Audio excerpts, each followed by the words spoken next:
If you do well, your rent will increase by 1.5 to 2 times. If you don't do well, your rent will still increase. I went through the dark days and lost everything. 11 stores to nothing. Some people, they say that the hawkers know what they sign, right? There was once I went for one coffee shop store signing. I think that contract was 50 pages. Third party managed hawker. There's another layer of they are building a food court on top of a hawker center. It's very hard to get any stores in the new hawker centers. Oh, okay. To me, I felt there's a lot of potential conflict of interest. You can never get into a good location. They're all parked by Kim Lee, Kofu, All the big places. You never get a good location. So all the idiots that always tell you, go and find a better location. Why you go so lousy? You find lor. How to find? Cannot find one. So you need to wait for people to tow.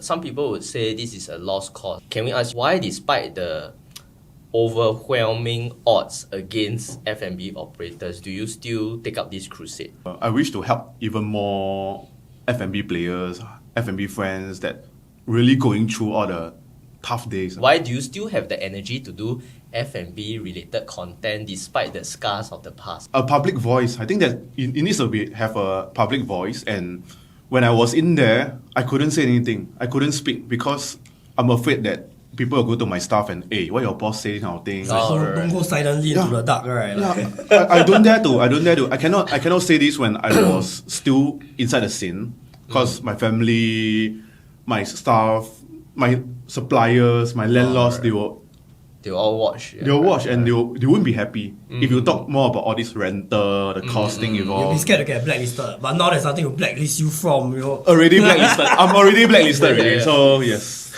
nobody dares to say anything. Nobody dares to offend the big boys. Yeah. So now for me, I'm there to help them. I talk more about the real things that's happening, and nobody dares to speak. F&B is such a big part of Singapore society, right? But it's also such a hotly contested issue. So what is your personal view on that whole saga? Third party managed hawker. There's another layer of they are building a food court on top of a hawker center. Oh, so there's a lot of management. It's to me, I felt there's a lot of potential conflict of interest. For the layperson, could you explain to us what do you mean by food court managed hawker center? I'm guessing hawker center, cause it's kind of government subsidized, so they have more rules or more hoops to jump through. But then food court are freer to do something. That's what I'm just guessing. Yes. So actually, the third party managed hawker centers, the newer ones, all the newer ones are managed by Fei Xiong, Timber Group, Changcheng, NTUC. So they are managing a hawker center. Yes. In return of 3 stores. Normally they'll use 1 or 2 drink stores and one Fei Xiong, they'll do a bak chor mee. 3 stores in return that they will manage the place. They win a tender and they will be the one having a lot of powers at the hawker center. Over this space. So they make a call Canopy at Canberra, Bukit Canberra. They make a call. So they can do a lot of, they have their own guidelines from NEA and then they will do a lot of things outdoor area, additional areas, we can charge you $70 for the basket. This kind of thing that they can put it in, and it's a bit more unfair to the tenants. And normally as a tenants, you cannot say anything. Wherever give you just sign only because you can almost impossible or it's very hard to get any stores in the new hawker centers. Oh, okay. Some people, they say that the hawkers know what they sign, right? What are your views on this? Tenants don't get to have a say on what they sign, and if they are really those old generation. There was once I went for one coffee shop store signing. I think that contract was 50 pages. Wow. If I give you 50 pages, I can't read that. I'm dyslexic. I was with their lawyer page, for a contract signing. It's 50 pages. And for 50 pages, the auntie, uncle cannot read. I couldn't stop I cannot continue at page 5 or 6. And you have all these ambiguous legal language, right? Yes. Yeah, that's the problem, right? Yes. So that's actually, I think, when I read through the whole case regarding the recent saga, I think that's the contention, right? It's the interpretation of the language that is not clear, right? Yes. If you are a hawker there, what are your views? You have no choice or? Actually, if I can go into the hawker there, I'll definitely stay. You definitely stay? I'll definitely stay. Despite the aggressive terms? Yes, because it's almost impossible to get any hawker stores out there. almost impossible. It's very, very hard. All these third-party ones, they will filter all your applicants. Actually, I've tried to apply for a few before. Oh, No one get back to me. Wow. No one get back So to me. what if? Yeah. Okay, we are trying to understand for the layman, right? Why is it, despite the fact that F&B is so hard, people are fighting for these limited vacancies, and it's still very hard to even get approved? One thing about hawker centers, your rents will be more controlled compared to the coffee shops, the food court, the Malls. shop house and restaurants. It will be based on the median rental, then you won't fluctuate so much. But if you go to coffee shop, if you do well, your rent will increase by 1.5 to 2 times. If you don't do well, your rent will still increase. Yeah. So that's the thing about being in a commercial outside non-government, non-NEA stores. Like so the government one has some form of rent yes, control. more rent control at NEA. So the government has some basic, for the layman, the government has already implemented a basic level of some kind of moderation for the rent. But the reason why these third parties, vendors come in to manage the space is because the government wants to offload the burden of managing the space to a private entity. So it's an MCSD for hawker centers. Yes. Oh, right. Yeah, the MCSD for the hawker center. And they are incentivized to do this because then they get to operate 3 of their own stores or something. Yes, like that. and I see. it's sure make money, man. If you're the only drink store like We Batok Hawker, the only drink store For sure, right? For sure. versus about 15 other stores, you're the only one that sells drinks. Okay. True. And you can sell whatever you want before others take up any other stores. Wow. So normally it's the Cai Peng, Yeah. Cai Peng and drink store. They will hold on to it because these two really profits the most. Probably earn the most. As someone that's passionate about F&B and the survival of F&B, right? If you were, I mean, there's no perfect answer, but if you were to refine the current system, what would you tweak? I think that there is a perfect answer. The problem is so fucking simple, which is rent is fucking insane. The math is not mathing anymore. Okay. Actually, everything doesn't really works well for F&B. Not only rent. Rent is a very big issue because there's a lot of people trying to flip their properties, trying to come into coffee shops and buy 30 million, 40 million. Manpower also an issue because of the 2 Singaporean is to 1 work permit. So to get an S pass is 7 Singaporean to 1 S pass. So if you go to Din Tai Fung, you see all are Chinese. A lot of them are EPS S pass. Yeah, So how does Din Tai Fung get so many people? So for them, it's a lot of them are degree holders. Huh? The people in making the A lot of them In are the degree kitchen holders, in so Din they Tai can Fung? get EP. in Din Tai Fung are degree So the holder. best thing is the they can person get flipping EP. the noodle degree holder. A lot of them are EP. Yeah. Wow. So this is what they do to get. Yeah. Then so normally they their back office got a lot of Singaporean at the back end okay. admin. Else it's almost impossible. Really impossible. Like for any cafe is easier because it's aircon and more conducive. But if you go to any big restaurants, how do you get 10 Singaporeans and 5 cook or 5 chef? Yeah. Wow. We can't even get 2 or 3 Singaporeans. But like my argument would be rent is an issue again, right? Because like I feel like when it comes to the money that can be earned, right, rent is taking such a huge piece of the pie that I from what I understand about the salary thing, the manpower shortage, right, was that government was like, okay, we need to increase the wages of like, Singaporeans. So they increase the wages of Singaporeans. But the problem is that when you don't have rent control, then you get the businesses, they kena double fuck. They go like, wow, now I need to pay more. Yes. And then the landlord also saying I need more. Yes. It's just like the business owner is just getting fucked from both ends, Most of us will have landlords like coffee shops, food court, and shop houses with restaurants like malls. They will have REITs.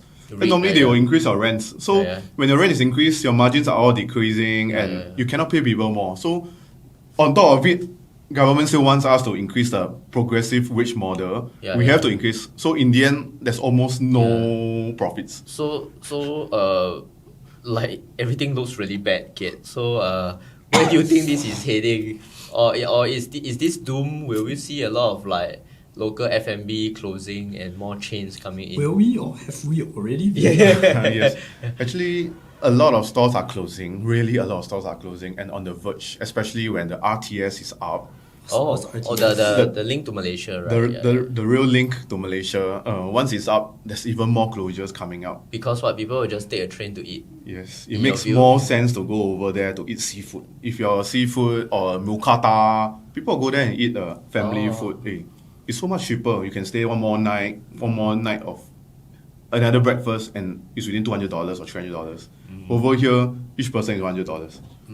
True. Cost of living, too high here, go to Malaysia. But you see, Keat, the counter argument is that a lot of people have worked hard to own property in Singapore, right? So how do we address this? Like, the property owners also want to earn, right? Because let's face it, if 3 of us were property owners, we also want to earn money. So is there no solution, or is it?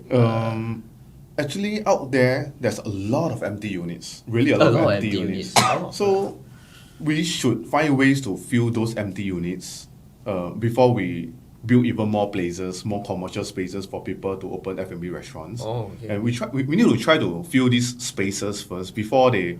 Because normally those landlords, they don't only own one unit. They own many, right? They own many. If you go to Holland V, most of them have 3 to 4 units or 5 units. Correct. So if you reduce the rents for one unit, it means that affecting my other units, other tenants. In the SRX system, it looks like your property value going down, right? So basically, they will never let their rents go down. So they rather leave it empty. Yes. To hold the price. So my property value will still be there. I have a very big problem on this because we're always told property in Singapore is so expensive because we are land scarce, right? But there's so many empty malls, empty units and all that, and I'm just please we land scarce, what the fuck is going on, So at the end of the day, it's all about maintaining the valuation of the property, Yes, right? for the landlords. And so, but then the landlords will argue that they have worked hard to earn their money and they want to maintain the valuation of property. So is there no solution to this? So actually, what I feel is that their properties have been inflated or flipped a few times for the last 10 to 20 years. Like Duxton, 365 or 385 per square feet. After 15 years, now it's about 3,000 plus per square feet. It's 900% increase. So we're going to the moon. 900% increase they earn a lot already. Yeah. And whoever it is and all the rich landlords, I'm very, very happy for them, and they really earn a lot. They'll say not enough. They'll say not enough, right? It's never enough. The word's not enough. It's never enough. This sounds like addiction to me, it's addiction for them. Like now government saying K-pops are bad. I mean, K-pop is bad. Okay, like the fucking teenager collapsing here and there. Yeah. But swing on the road. When the landlords are addicted to rent, it's our whole market can collapse. It's not just one teenager, Yeah. Every 2 years. Every 2 years, must. So if you're out there for 10 years, you got 5 rent increase. Wow. And your food prices cannot increase by 5 times after these 10 years, but your rents will increase by about 2 to 3 times after 10 years. So it's impossible for most of them to survive and continue. My argument would be that the cost of living in Singapore is so high, mainly because rental is so high and then it leaks into everything else. Even housing also. Housing rental also very high. That's why you need to pay more for the workers to live here. Live here. If not, they will from Malaysia, JB, then you affect their quality of life, affect their service quality. So knowing all these harsh facts now and all the lessons you've been through, right? What would you tell your younger self, the hopeful young self that started out in F&B? Because I look at your old photo, right? Your IG photo, right? We're gonna flash this up. Wait, let me see. I aged a lot. Yeah, wait, let me see. Aged a lot. Actually, these 3 years. I see your old profile. Go back in time, right? Don't do F&B, buy property. Buy property. I see your old photo. Wow, this is just 3 years ago only. 3 years ago only. You look like you've seen better. Yes. This is 3 years after paying rent off. Yeah. So what would you tell your younger self? If 3 years ago, having the knowledge have now, I'll tell myself to stay compact. My business will stay compact, 2 to 3 stores. Then be there. I need to be there every day at all my stores. Wow. Okay. So you have to be there. You cannot rely on your 100% on your workers because they have their mood swing days.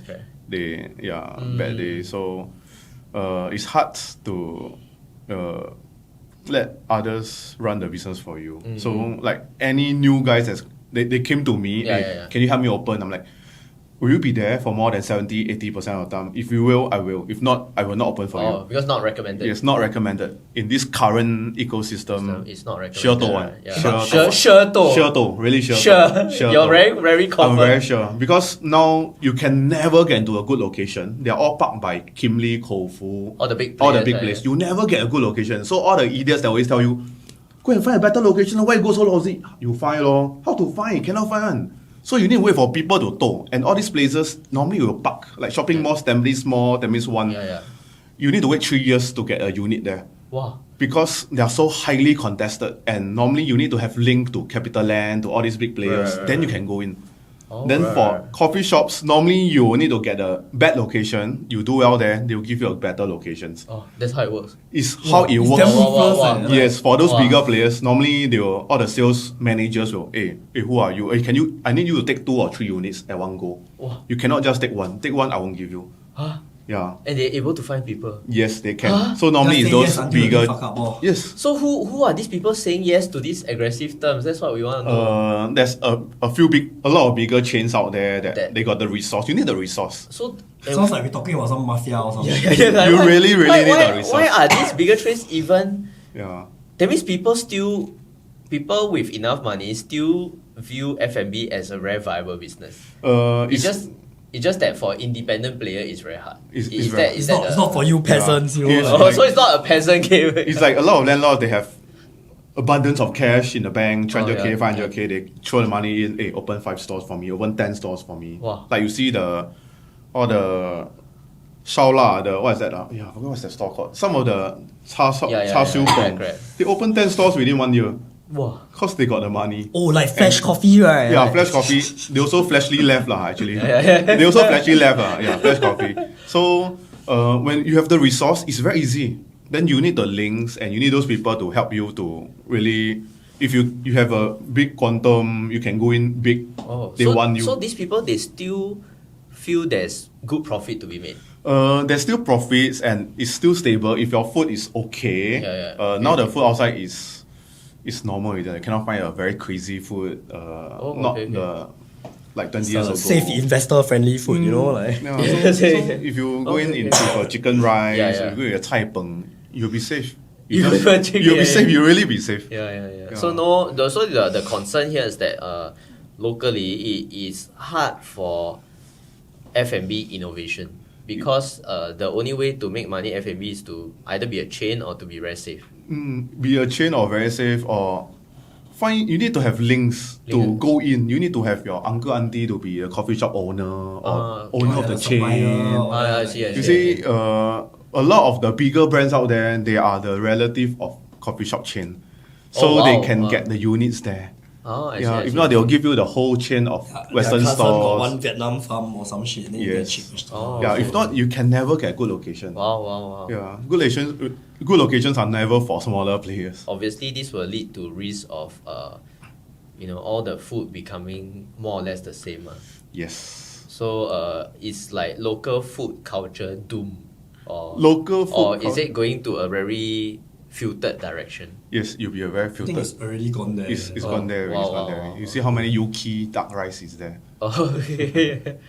Oh, okay. So okay. it's very filtered already. It's very filtered, and actually now a lot of hawker centers, the shops are all the same. Yeah. You see the same shops. So what is everywhere. happening to the shopping mall is now happening to the hawker center. Yes. That's the exact truth. Right? Yes. Yeah. Is the future of Singapore F&B all these big chains and like investment groups or things like that? I think for now, a lot of brands are scaling down. Okay. A lot of brands are scaling down. Those not so profitable, they're scaling down. The rent is getting out of control. Okay. So if they sign any rent renewal 1 or 2 years ago, it's at the peak.